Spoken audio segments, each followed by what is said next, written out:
नेते तुझं मागू मागायचं झालं तर तुकोवर आहे पांडुरंगाकडेच मागतात. काय अंतकरणातलं हितगुज सांगावं वाटलं तर तुकोवर आहे बोलतात देवाच्या बरोबरच. तुकोवर आहे आपल्याला हितगुज काय आपलं अंतकरण मोकळं करायचं असेल तर देवाशिवाय दुसऱ्याजवळ बोलत नाही. पाहुणे श्रीमुख देना लिंगन जीवे लिंबलोन उतरेन पुसता सांगेन हितगुज मात बैसोनी एकांत सुख गोष्टी. काही बोलावं वाटलं तर देवालाच बोलतात. आणि मस्तक टेकवायचं झालं तर तुकोबार आहे कुणाच्याही चरणावर आपलं पवित्र मस्तक न टेकवता लागो तरी लागो पाया तुमच्या दातारा. असं तुकोबारायांचं जीवन एकनिष्ठ असल्यामुळे तुकोबाराय पांडुरंगाच्या वारीला गेलेले. पांडुरंगाचं दर्शन घेतलं आणि पांडुरंगाने सांगितलं महाराज मी तुमच्या सेवेने भजनाने प्रसन्न झालोय. आज मी तुम्हाला काहीतरी देणार आहे. तुम्हाला जे लागतं ते आज तुम्ही माझ्याकडून काय करा मागून घ्या. कारण देणारा पांडुरंग परमात्मा आहे महाराज. लक्ष्मीचा पती आहे तो स्वतंत्र आहे उदार आहे आणि ऐश्वर्य संपन्न आहे. मला वाटतं जगामध्ये पांडुरंगासारखा दान देणारा दानशूर दुसरा कोणताच नाही. तोची एक दानशूर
ज्याची पाऊले समान तोची एक दानशूर दाता. तोची या शब्दाने सगळ्या दानशूराला तुकोबारांनी काय केलंय बाजूला काढून टाकलं महाराज. बाजूला काढून सांगितलं तुकोबाराय सांगतात जगामध्ये पांडुरंग परमात्माची एक दानशूर आहे महाराज. दात्याकडे 3 गोष्टी असल्या पाहिजेत. ऐश्वर्य असलं पाहिजे, अवदारी असलं पाहिजे आणि स्वातंत्र्य असलं पाहिजे. आपल्याकडे तिन्हीपैकी काहीतरी कमी असतं. काही लोकांना दान द्यावं वाटतं पण हा खिशात हात घातला की आरपार खाली जातो. काहींकडे ऐश्वर्य असतं पण दान देण्याची काय नसते वृत्तीच नसते. जेवत असताना दारावर कुत्रा आला तर त्याला तुकडा टाकायची काय होत नाही इच्छा होत नाही. एक वर्ग असा आहे ऐश्वर्य आहे दातृत्व नाही. एक वर्ग असा आहे द्यावं वाटतं पण देण्याकरता नाही. काही लोकांकडे ऐश्वर्य असतं औदार्य असतं पण देण्याचं स्वातंत्र्य नसतं. एक आहे एक नाही. आपल्याकडे काहीतरी एक असतं नाही काहीतरी नसतं. पण पांडुरंग परमात्मा त्याच्याकडे ऐश्वर्यही आहे. तो लक्ष्मीचा काय आहे मालक आहे. हो काय लक्ष्मी ऐशी जयाची दासी. भगवान परमात्मा लक्ष्मीचा मालक आहे ऐश्वर्य आहे. तो उदार आहे महाराज उदार आहे आणि देण्याचं स्वातंत्र्यही त्याला आहे. तो उदार आहे महाराज उदार आहे पांडुरंग परमात्मा. 5 वर्षाच्या त्या ध्रुव बाळाने 4 महिन्यामध्ये देवाला समोर उभं केलं. भगवान परमात्मा साकार झाले आणि सांगितलं, बाळा मी तुझ्यावर प्रसन्न नाही, बोल तुला काय हवंय. आणि मग 5 वर्षाचं लेकरू होतं, त्याने सांगितलं मला आहे ना बसण्याकरता मांडी पाहिजे बापाची. मागणारा ध्रुव बाळ अज्ञानी होता, पण देणारा पांडुरंग परमात्मा शहाणा होता. त्याने विचार केला त्याला मांडी दिली तर ह्याचं म्हातारं कधी ना कधी गचकणार आहे, कधी ना कधी एक दिवस मरणार आहे आणि ती मांडी नष्ट होणार आहे. भगवंताने ध्रुव बाळाने मांडी मागितली आणि देवाने त्याला आढळ पद देऊन टाकलं. आढळपदी बाळ बैसविला ध्रुव आणि क्षीराचा सागर उपमन्याने वाटीभर दूध मागितलं, त्याला दुधाचा काय देऊन टाकला, समुद्र देऊन टाकला. सुदाम देवाने मुठभर पोहे दिले, भगवंताने त्यांची सगळी नगरीच काय करून टाकली, सोन्याची करून टाकली. असा पांडुरंग परमात्मा उदार आहे. तुकोबरायांना पांडुरंग परमात्मा बोलतात, महाराज तुमच्या भजनाने मी प्रसन्न झालोय. कारण तुकोबरायांनी भजन केलं ते देवा करतात, तुकोबरायांनी कीर्तन केलं तेही देवा करता. त्यामुळे पांडुरंग परमात्मा प्रसन्न झाले. महाराज मी तुमच्या भजनाने प्रसन्न झालोय. भजन करणाऱ्यावर सगळ्याच भजन करणाऱ्यावर पांडुरंग काय व्हावा, प्रसन्न व्हावा. पण आपणही भजन पूजन करत असताना, अन्नदान करत असताना पांडुरंगाची सेवा म्हणून करावी. तुकोबरायांनी तसं केलं, प्रसन्न झाले. महाराज मी तुम्हाला मोकळ्या हाताने जाऊ देणार नाही, मी तुम्हाला आज काहीतरी देणार. महाराज म्हणले, तुका म्हणे तुझी नलगी दसुडी परी आहे आवडी दर्शनाची. देवा मला दुसरं काही लागतच नाही, कारण तू जर सोडला तर बाकी फलकट तो संसार. येरती माईके दुःखाची जनिती, का नाही आधी अंती अवसान. येर काय अजून समचरण दृष्टी तिथे माझे अनेक न लगे माईक पदार्थ. देवा तू जर सोडला तर बाकी सगळं माईक आहे, मला नकोच आहे. तुझी गाडी नको, तुझी घोडी नको, तुझं मृत्यू लोकातलं पद मला नको, पदार्थ नको, बंगला नको, शेती नको, मला दुसरं काहीच नको. हे मृत्यू लोकातलं तर नकोच, पण स्वर्गातलं इंद्राचं पदही मला नको, सत्य लोकातलं ब्रह्मदेवाचं पदही मला नको, किंबहुना नको वैकुंठीचा वास आहे दया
सांगतात बाकीच सोड देवा, तुझं वैकुंठ हे आम्हाला नको आहे.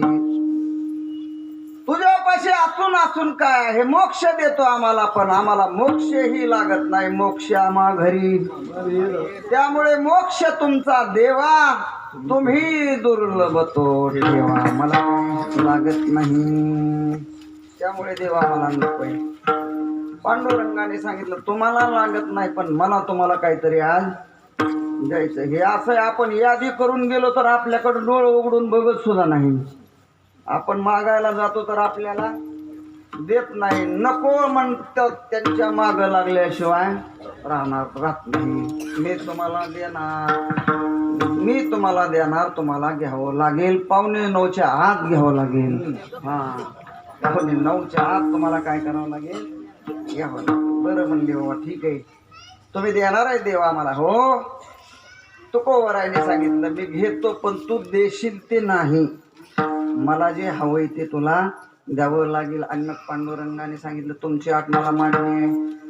तेव्हा महाराज लवकर तुम्हाला काय हवंय ते आम्हाला सांगा, आणि मग आपल्याला अपेक्षित असलेली मागणी तुकोबराय अभंगाच्या प्रथम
तुम्हाला जे हवं आहे ते मागा, मी तुम्हाला द्यायला तयार. आणि मग तुकोबराय मागणारे शहाणे होते महाराज. देवाकडे जना कुणाला मागावं वाटतं त्याने तुकोबरायांचा हात धरून देवाकडे जात जा. तुकोबरायासारखे शहाणे मागणारे दुसरे कोणीच नाहीत महाराज. काय तुकोबरायाने मागितले? तुकोबराय सांगतात देवा तुम्हाला द्यायचंय? तुम्हाला म्हणले हो द्यायचंय. मग देव वशे चित्ते त्याचे घडावी संगती. देवा ज्यांच्या चित्तात तुमचं वास्तव्य आहे अशा संतांची मला काय द्या? संगती द्या. वसती म्हणजे राहणे. ज्यांच्या चित्तात तुम्ही राहतात त्यांची संगती आम्हाला द्या. अखंड जया तुझी प्रीती मज देत याची संगती. हे मग मी कमळापती तुझ बाणानी कंटाळा पडून राहीन तय ठाई उगाची संतांची ये बाई. न मागे न करी काही तुझी अनगा विठोबा. तेव्हा ज्यांच्या चित्तात तुझं वास्तव्य आहे अशा महापुरुषांची संतांची संगती आम्हाला द्या. तुकोबाराय सांगतात ज्यांच्या चित्तात तू राहतो त्यांची संगती आम्हाला घडली पाहिजे. त्याची घडावी संगती. पण भक्ताचं चित्त आणि देव यांचा जर विचार केला तर भक्ताचं चित्त लहानात लहान आहे आणि देव महानात महान आहे. महाराज तात्या 8:30 वाजल्या की मला खून व्हायचं बरं का. मी लगे आवरून घेतो, नाहीतर मी आपला बसन कोवर बी सांगत 7 ते 9. हो बरोबर आहे. बरोबर 8:45ला समारोप. 9 वाजता बरं 9ला चालतंय. तुकोबाराय सांगतात ज्यांच्या चित्तात तो राहतो अशांची आम्हाला संगती घडली पाहिजे. पण भक्ताच्या चित्ताचा देवाचा जर विचार केला तर भक्ताचं चित्त लहानात लहान आहे बरं का. मन बुद्धी चित्त आणि अहंकार हे अंतःकरणाचे 4 धर्म आहेत, 4 वृत्ती आहेत. मन बुद्धीला अंतःकरण चतुष्टय म्हणतात. मन बुद्धी चित्त आणि अहंकार. अंतःकरणातला एक भाग चित्त खूपच लहान आहे महाराज. आपल्याला दिसतच नाही. डॉक्टरच्या बापाला दिसत नाही, डॉक्टरांना दिसत नाही. अति लहानात लहान आहे, सूक्ष्मात सूक्ष्म असलेलं चित्त आहे. आणि ज्याला साठवायचं तो देव एवढा मोठा आहे.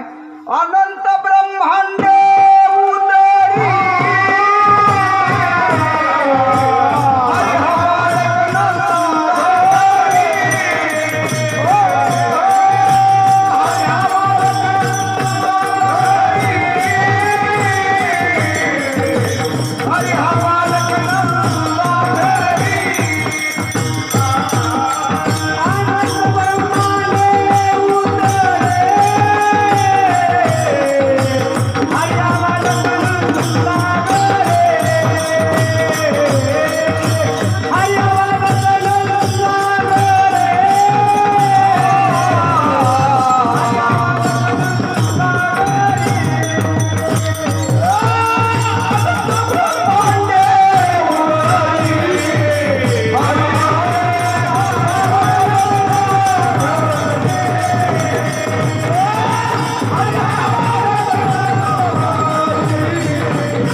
भक्ताचं चित्त लहानात लहान आहे आणि भगवान परमात्मा महानात महान आहे. किती मोठा आहे तुकोबाराय सांगतात. अनंत ब्रह्मांडे उदरी ज्याच्या पोटामध्ये अनंत ब्रह्मांड साठवलेले. अनंत म्हणजे ज्यांचा अंत नाही एवढे ब्रह्मांड त्याच्या पोटामध्ये आहेत. ब्रह्मांड कशाला म्हणतात अगोदर सांगतो तुम्हाला. ब्रह्मांड 14 भुवनाचं जे एक असतं त्याला ब्रह्मांड म्हणतात. आपण मृत्यू लोकामध्ये राहतोय. इथून खाली 7 लोक आहेत. आतल वितल तलातल महातल रसातल पाताळ. इथून खाली 7 लोक आहेत आणि इथून वरी 7 लोक आहेत. स्वर्लोक महरलोक जनलोक तपलोक सत्यलोक. वर 7 लोक आहेत. 7 दोन्ही 14 भुवन. आणि या 14 भुवनाला ब्रह्मांड म्हणतात महाराज. 14 भुवनाचं एक काय असतं ब्रह्मांड असतं. आपल्याला मृत्यू लोकामध्ये हे जग किती मोठं आहे माहित आहे का हो? जाऊ द्या 14 ब्रह्मांडाचं. आपण ज्या लोकात राहतो हा मृत्यू लोक, हे जग किती मोठं आहे आपल्याला कळत नाही. याच्यामध्ये नवल नाही. टर करणाऱ्या विज्ञानालाही अजून काय लागलेला नाही, मेळ लागलेला नाही, अंत लागलेला नाही. तर अशी ही अनंत ब्रह्मांड ज्याच्या पोटात आहे तो केवढा मोठा असेल महाराज. परमात्मा एवढा मोठा आहे, त्रैलोक्याला व्यापून भगवान परमात्मा आणखीन 10 अंगुल परिमाणाचा शिल्लक आहे. सहस्त्र शीर्षा पुरुषाः सहस्त्र अक्षः सहस्त्रपाद सभूमिं विश्वतो वृत्वा अत्यतिष्ठत् दशांगुलम. शास्त्र सांगतं त्रैलोक्याला व्यापून भगवान परमात्मा अजून 10 अंगुल परिमाणाचा शिल्लक आहे. एवढा तो मोठा आहे महाराज. मग एवढा मोठा देव भक्ताचं लहान असलेल्या चित्तामध्ये कसा सामावतो? तुकोबाराय सांगतात देव वशे चित्ते त्याची घडावी संगती. जेवढी मोठी वस्तू साठवायची तेवढा निवारा काय करावा लागतो? मोठा बनवावा लागतो. आता इथं भक्ताचं चित्त खूप लहान आहे आणि ज्याला साठवायचंय तो परमात्मा महानात महान आहे. एवढा मोठा परमात्मा लहानशा भक्ताच्या चित्तामध्ये कसा सामावला जातो? तुकोबाराय त्याचं उत्तर देत आहे. परमात्मा महानात महान आहे. आमच्या भक्ताचं चित्त लहानात लहान आहे, पण भक्ती प्रेमाच्या सामर्थ्याने भक्त महात्मे महानात महान असलेला देव भक्ती प्रेमाला वश होऊन लहानात लहान होतो आणि भक्ताच्या चित्तामध्ये वास्तव्य करतो. परमात्मा महानात महान आहे, पण भक्तीच्या सामर्थ्याने संत महात्मे त्याला लहान बनवतात आणि भगवान परमात्मा लहान झाल्यानंतर त्याला अंतःकरणामध्ये साठवतात. भक्ती प्रेमामुळे परमात्मा भक्ताची इच्छा पूर्ण करण्याकरता भक्त म्हणतील तसा होतो. होय भक्ती केला तैसा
भावे तेने संपुष्टी राहावी. होय भक्ती केला तैसा पुरवी धरावी तिच्या.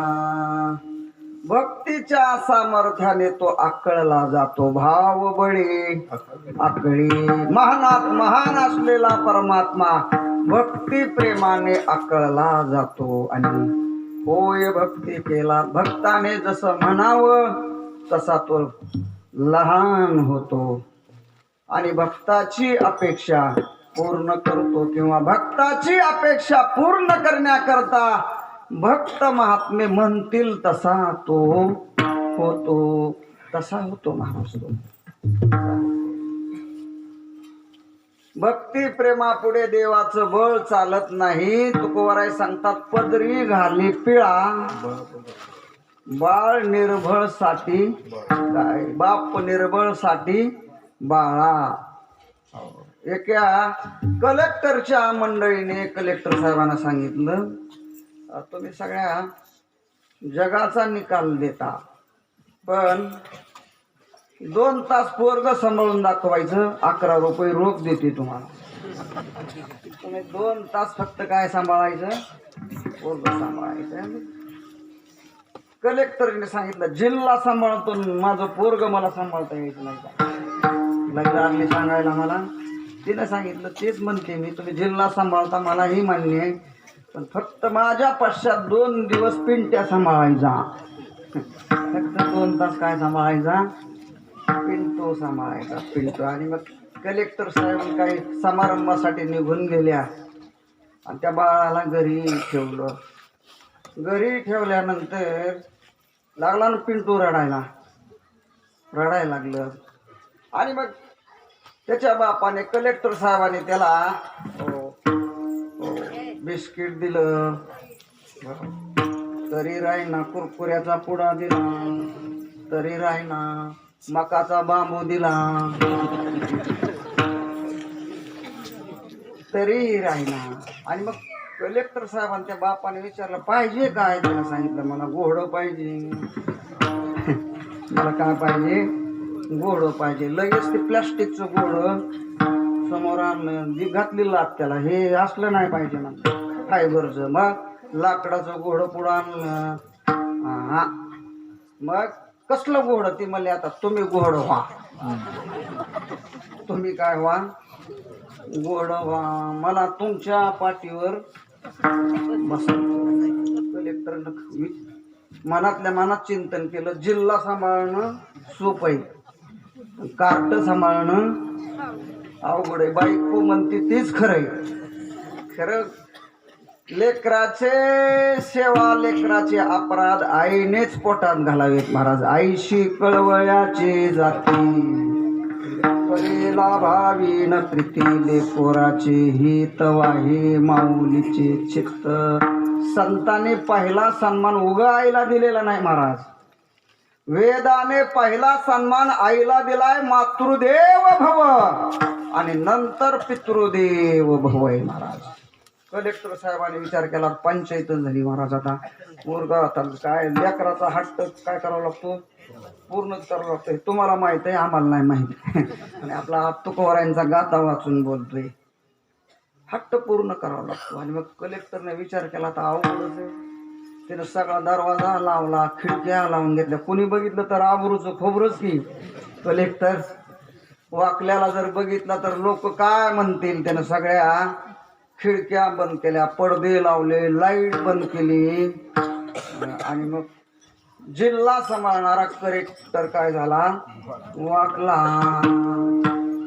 आणि ही उडी मारून त्याच्या पाटाडावर बसलं. आणि मग चला आता झ्या झ्या झ्या करीत लाता हाणायचं. चला हिकडल्या काळाला हा, तिकडून हिकडच्या काळाला. बापाने विचार केला, आता कुठपर्यंत हे चालायला होतंय कोणास ठाऊक. आणि मग घोडं व्हावं लागलं, घोडं. आणि 2-4 फेऱ्या मारल्यानंतर मग पोरगा काय झाला, शांत झाला. म्हणजे जिल्हा सांभाळणारा कलेक्टरचा अधिकार मंत्र्यापेक्षाही पॉवरफुल असतो महाराज. परंतु बाप निर्बळ साठी बाळा कलेक्टरला वाकावं लागलं. याला म्हणतात प्रेम.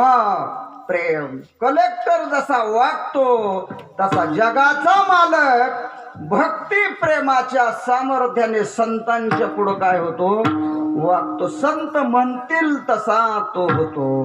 भक्ती प्रेमाच्या सामर्थ्याने जनाबाईने देवाला अंतकरणात साठवलं. धरिला पंढरीचा सूर, गळा बांधून या दूर, हृदय बंदी खाना केला, आत विठ्ठल कोंडीला.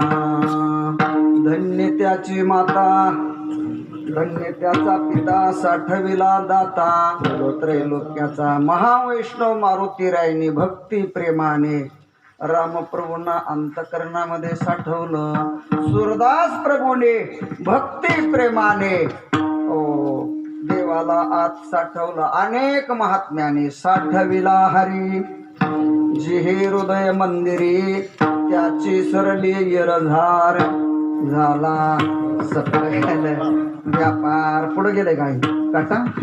तेव्हा भक्ती प्रेमाने देव भक्त म्हणतील तसा होतो, होय भक्ती केला तैसा. आणि भक्ताच्या इच्छा पूर्ण करतो. 2 मिनिटात तुम्हाला गोकुळात नेतो आणि समारोपाकडे जातो. भक्ताने म्हणल तसं देव कसा होतो आणि भक्ताची अपेक्षा कसा पूर्ण करतो. तुम्हाला जरा द्वापार युगामध्ये गोकुळ गावामध्ये नेतो. भगवान परमात्मा मथुरेत प्रकट झाले आणि गोकुळामध्ये गेले, नंदबाबाच्या घरी गेलेले. आणि बघ यशोदा मैया, नंद बाबांना आनंद झालेला आहे, गोकुळवासी लोकांना आनंद झालेला आहे. यशोदा मैया कृष्ण कन्हैयाची सेवा करतायत. एके दिवशीचा प्रसंग असा आहे. यशोदा मैया पहाटे 5 वाजता उठलेल्या आहेत, 4 वाजता उठलेल्या आहेत, 4 वाजता उठल्या. तर सगळ्यांनीच ब्रह्म मुहूर्तावर उठलं पाहिजे बरं. माणसं सध्या रात्रभर मोबाईल बघत बसतात, दिवसा झोपी काढतात. खरं तर 9 वाजता झोपलं पाहिजे आणि 3 3:30 ला जाग होऊन देवाचं नाम चिंतन केलं पाहिजे. उठा जागी वारी आता, स्मरण करा पंढरीनाथा, भावी चरणी ठेवा माथा, चुकवा व्यथा जन्माच्या. ब्रह्म मुहूर्तावर उठलं पाहिजे, भगवंताचं नाम चिंतन केलं पाहिजे. यशोदा मैया 4 वाजता उठायच्या, 4 वाजता उठलेल्या आहेत. आणि उठल्यानंतर देवाचं नामचिंतन करत करत अंगण झाडू लागलेले आहेत. आणि मग खराट्याचा आवाज आल्यानंतर भगवान श्रीकृष्ण परमात्मा उठले. इकडं तिकडं बघितलं, आई जवळ दिसत नाही. आणि मग आई जवळ नसली की मुलं रडायला लागतात.